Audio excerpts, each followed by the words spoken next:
Good morning, those of you on YouTube and Facebook. Hold on, I'm having a little trouble with Facebook here. Let me see if I can restart it. Good morning, those of you on YouTube and let's see here.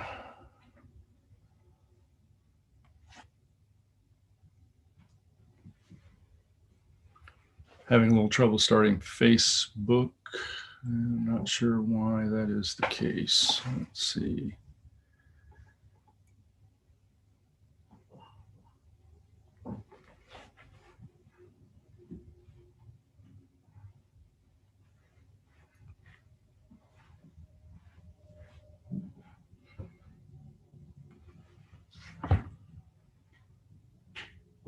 There we are. Welcome to those of you who are joining us by Facebook and YouTube and Zoom. And we will begin our daily devotional. This week we have been looking at Mark chapter 1, verses 14 through 20. And these verses mark the beginning of Jesus' ministry after his baptism by John, after his temptation in the wilderness. And Mark gives an account of his first disciples, the very first disciples that he calls to follow him in this passage.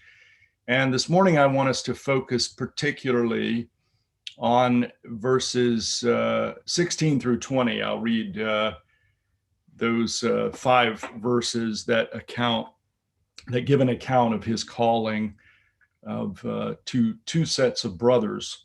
So this is Mark chapter 1, verses 16 through 20. As Jesus passed along the Sea of Galilee, he saw Simon and his brother Andrew casting a net into the sea, for they were fishermen. And Jesus said to them, "Follow me, and I will make you fish for people." And immediately they left their nets and followed him. As he went a little farther, he saw James, son of Zebedee, and his brother John, who were in their boat mending the nets. Immediately he called them, and they left their father Zebedee in the boat with the hired men and followed him. Christians sometimes find this passage a little disconcerting because by our cultural standards, it looks as if the sons, particularly James and John, and probably Simon and Andrew as well, have left their families in the lurch. And this would not, by our lights, this would not be a very virtuous thing to do. So this passage can come across as a little disconcerting. And I think I would just say 2 things about that. One is that the passage is not treated as some kind of miracle. That is, in the Greek, you don't get the sense that this is some kind of miraculous revelation that the brothers are having.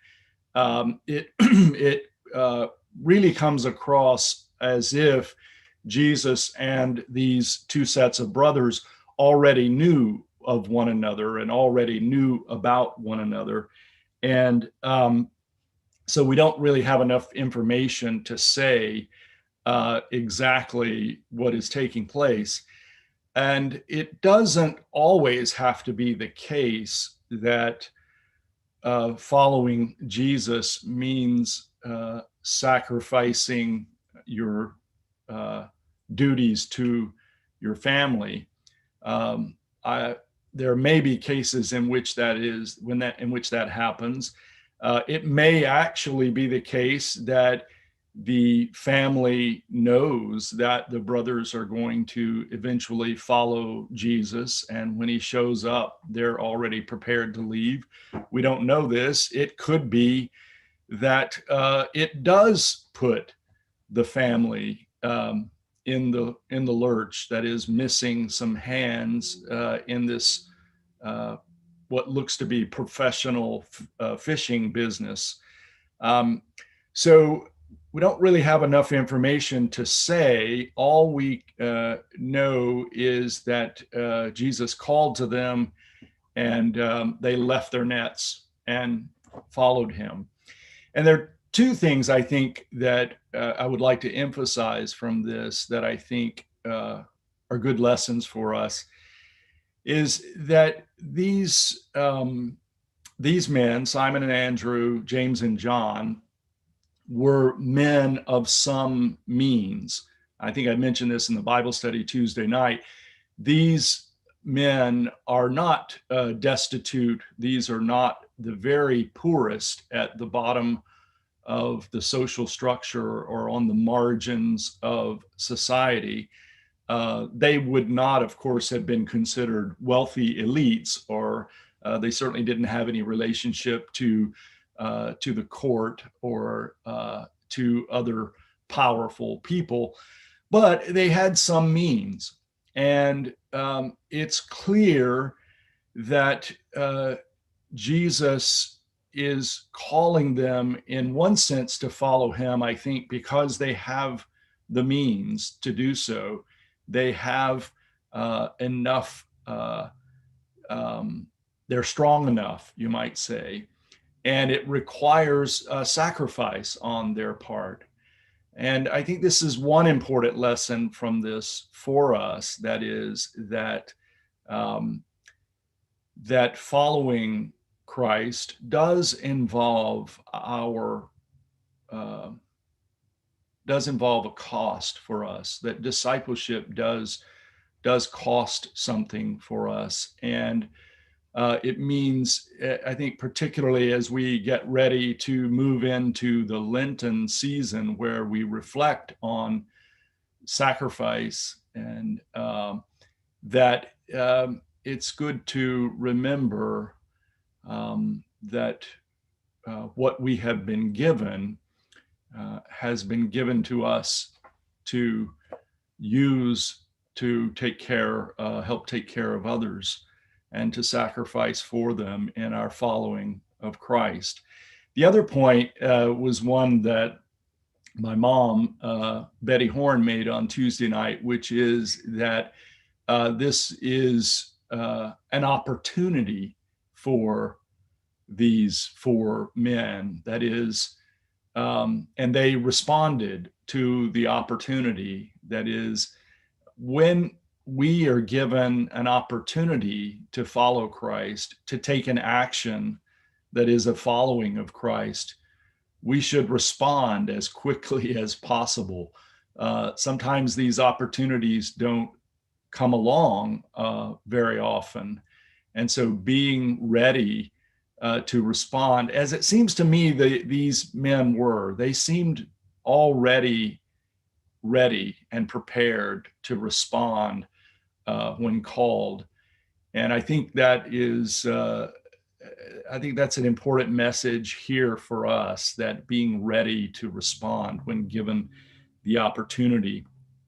And there are, of course, lots of opportunities for us, but it's important that we are aware of those and respond to them when given that opportunity. I would like to close with this short prayer from St. Leo the Great, who was a 5th century Pope who wrote many beautiful prayers. Grant to us, O Lord, not to mind earthly things, but rather to love heavenly things, that whilst all things around us pass away, we even now may hold fast those things which abide forever. Amen. Thank you so much for joining me this morning from Pilgrim Congregational Church. I'm Patrick Horn, and I hope you have a great day. Goodbye.